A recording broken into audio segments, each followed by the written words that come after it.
Assalamualaikum warahmatullahi wabarakatuh. Halo teman-teman, kalian pasti sudah pada tahu kan bahwa Indonesia adalah negara yang kaya akan suku dan budaya. Hal ini juga tidak lepas dari sejarah bangsa Indonesia yang dimulai dari banyaknya kerajaan dari berbagai macam corak yang tersebar di seluruh penjuru Nusantara.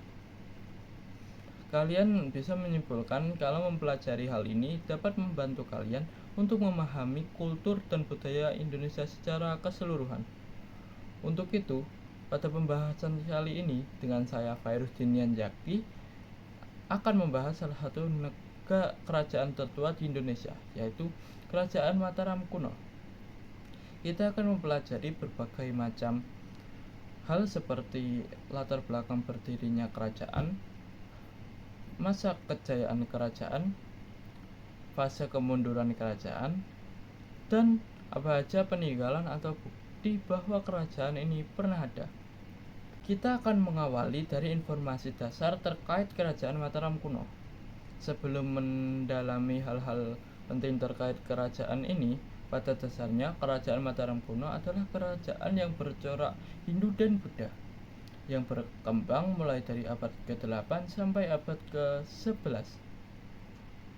Letak Kerajaan Mataram kuno berada di Jawa Tengah sebelum akhirnya berpindah ke Jawa Timur. Kerajaan ini mulanya didirikan oleh Raja Sanjaya dan tahtanya dilanjutkan oleh sejumlah dinasti Sailendra dan dinasti Isyana setelah meninggalnya sang pendiri kerajaan. Kata Mataram sendiri diambil dari bahasa Sanskerta yaitu Mater yang memiliki arti sebagai ibu. Banyak sejarawan yang mendeskripsikannya Kerajaan Mataram kuno sebagai bentuk personifikasi sosok ibu yang melambangkan kehidupan, alam, dan lingkungan. Selain terkenal dengan nama Mataram kuno, kerajaan ini juga banyak disebut dengan istilah Medang oleh penduduk Jawa. Istilah Medang ini muncul dari berbagai prasasti yang ditemukan di berbagai lokasi di sekitar Jawa Tengah dan juga Jawa Timur. Setelah ditelaah, kata Medang tersebut rupanya mengacu kepada sebuah keraton bernama Keraton Medang yang terletak di wilayah Kerajaan Mataram. Etimologi atau asal-muasal kata Medang diperkirakan berasal dari nama pohon, yaitu pohon medang. Pohon yang berasal dari wilayah tersebut yang dikenal keras dan kokoh. Banyak pengamat sejarah mengatakan kalau perekonomian Kerajaan Mataram kuno sangat tergantung pada pertanian, khususnya pertanian padi. Kerajaan Mataram kuno juga mendapat keuntungan dari perdagangan maritim ke sejumlah kerajaan dari negara lain. Baik, selanjutnya adalah masa kejayaan Kerajaan Mataram kuno. Kejayaan Mataram kuno terjadi pada masa pemerintahan Raja Dyah Balitung dari dinasti Sanjaya. Pemerintahan Sri Maharaja Rakaiwakutra Dyah Balitung Sri Dharmadya Mahasambu terjadi selama 12 tahun, yaitu antara tahun 899 sampai 911 Masehi. Raja Dyah Balitung meninggalkan prasasti yang jumlahnya sangat banyak, kurang lebih sekitar 45 prasasti. Beberapa prasasti tersebut ditemukan di Yogyakarta, Jawa Tengah, hingga Jawa Timur. Bahkan sejumlah sejarawan meyakini bahwa kejayaan Kerajaan Mataram kuno ditandai dengan perluasan wilayah hingga ke Bali. Wilayah kerajaan ini juga sangat subur. Prasasti Canggal pernah menyebutkan bahwa tanah Jawa melimpah produksi padinya. Informasi tersebut berarti bahwa Kerajaan Mataram kuno memiliki wilayah pertanian yang subur dan dapat menghasilkan berbagai tanaman yang dapat menjadi komoditas untuk mendongkrak perekonomian kerajaan. Kondisi ekonomi masyarakat Kerajaan Mataram kuno juga makmur yang disebabkan oleh kegiatan berternak, membuat kerajinan, maupun berdagang. Masa pemerintahan Raja Dyah Balitung tergolong aman dan tentram Namun Raja Dyah Balitung harus mengakhiri kekuasaannya sebab tahtanya direbut oleh Mpu Daksa. Salah satu peninggalan Dyah Balitung yang terkenal yaitu Prasasti Mantyasih, di mana prasasti yang berangka 907 Masehi itu berisi nama-nama raja dari Sanjaya atau pendiri kerajaan Mataram kuno hingga Dyah Balitung. Selanjutnya adalah fase kemunduran kerajaan Mataram kuno.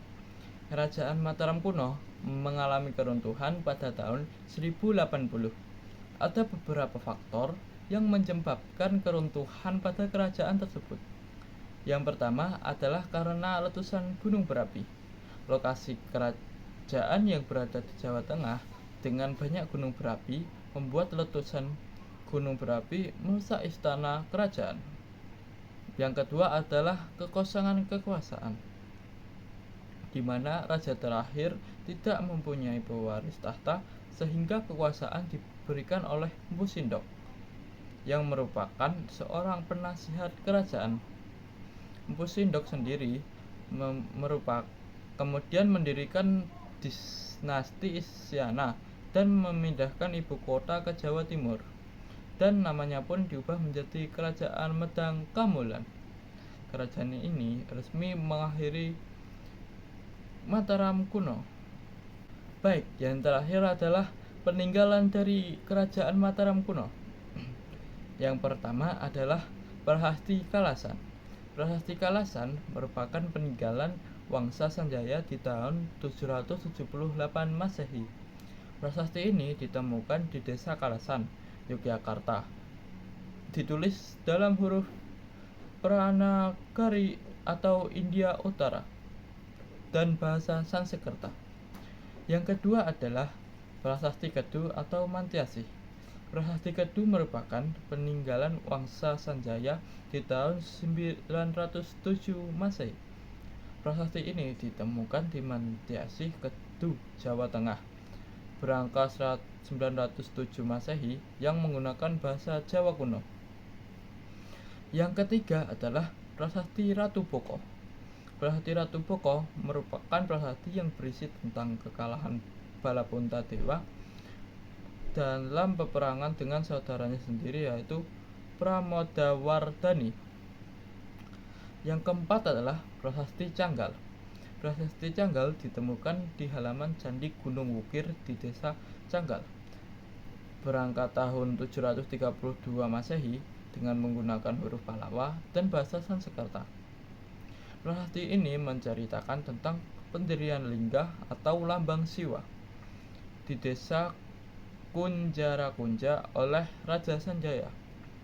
Selain itu, diceritakan bahwa yang menjadi raja sebelumnya adalah Sana yang digantikan oleh Sanjaya, anak Sanaha atau saudara perempuan dari Sana. Yang kelima adalah Prasasti Kelurak.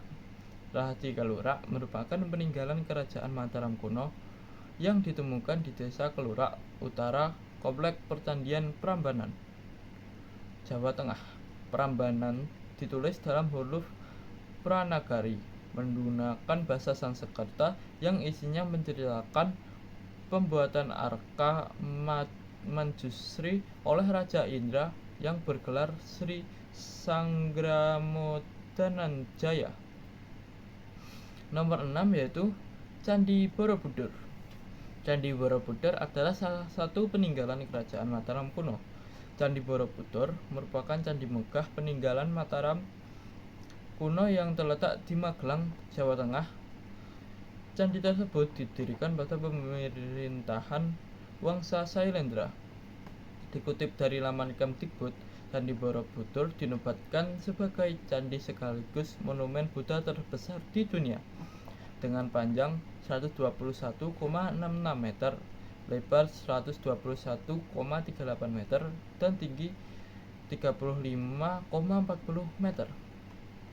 Bentuk Candi Borobudur seperti punden berundak yang semakin ke atas semakin mengecil, dengan stupa utama yang berada di puncak candi ini. Nomor 7 yaitu Candi Mendut. Candi Mendut terletak di Jalan Mayor Kusen, Kota Mungkit, Magelang, Jawa Tengah. Candi Mendut didirikan pada masa pemerintahan Raja Indra dari dinasti Sailendra. Nomor 8 yaitu Candi Pawon. Candi Pawon merupakan candi yang terletak di antara Candi Mendut dan Borobudur. Dalam bahasa Jawa, Pawon memiliki arti dapur. Nomor 9 yaitu Candi Sewu. Candi Sewu merupakan candi Buddha yang terletak di kawasan Candi Prambanan di Dukuh Bener, Desa Bugisan, Kecamatan Prambanan, Kabupaten Klaten, Jawa Tengah. Nomor 10 yaitu Candi Bima. Candi Bima terletak di kawasan daratan tinggi Dieng, tempatnya di Desa Dieng Kulon, Kecamatan Balur, Kabupaten Banjarnegara, Jawa Tengah. Candi Bima diperkirakan dibangun bersamaan dengan Candi Arjuna sekitar abad ke-7 atau abad ke-8. Selanjutnya adalah Candi Arjuna. Candi Arjuna mirip dengan candi di kompleks Gedong Sunga. Candi Arjuna merupakan salah satu candi yang terletak di kompleks Percandian Arjuna, peninggalan kerajaan Hindu di daratan tinggi Dieng, Banjarnegara, Jawa Tengah. Selanjutnya adalah Candi Semar. Candi Semar terletak berhadapan dengan Candi Arjuna. Candi tersebut berbentuk segi empat yang membujur ke arah utara sampai selatan.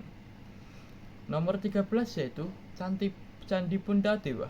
Candi Puntadewa merupakan peninggalan kerajaan Mataram Hindu yang terletak di kompleks Candi Arjuna. Candi tersebut berukuran kecil tetapi terlihat tinggi. Nomor 14 yaitu Candi Srikandi. Candi Srikandi didirikan di kompleks Candi Arjuna. Candi tersebut berbentuk kubus dengan ketinggian batur candi sekitar 50 meter. Bagaimana teman-teman? Kalian pasti sudah paham kan tentang bagaimana kerajaan ini bisa berdiri dan prasasti atau peninggalan dari kerajaan Mataram kuno. Kalau begitu, saya Ferdinand Yaki izin undur diri. Terima kasih. Assalamualaikum warahmatullahi wabarakatuh.